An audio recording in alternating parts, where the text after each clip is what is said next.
Hi everyone, good morning. Tara, samahan niyo akong magpunta ng North Avenue para itry ang LRT at MRT transportation. Pero bago yan, intro muna tayo.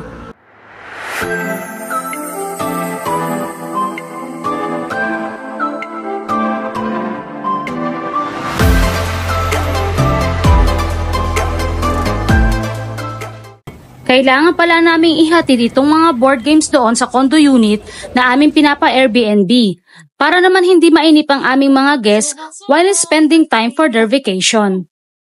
At dito nga ay inaabangan na namin ang train na sasakyan namin papunta ng EDSA station.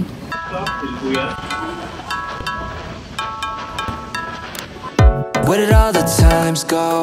When did they all pass by?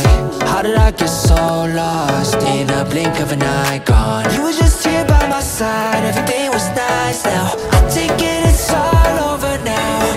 Damn, I gotta move on, away from my comfort zone. Yeah, I gotta stay strong. Para pala sa inyo na may condo unit at gusto maging passive income, pwede nyo din itong gawin para pagkakitaan. Airbnb is the best platform for passive income. For those who are interested, you can comment down below for tips to start renting out your unit and how to become a super host of your own hosting unit and highest ranking and ratings on Airbnb. So ano pang inaantay ninyo? Mag-register na kayo sa Airbnb and start generating passive income. Thank you for watching!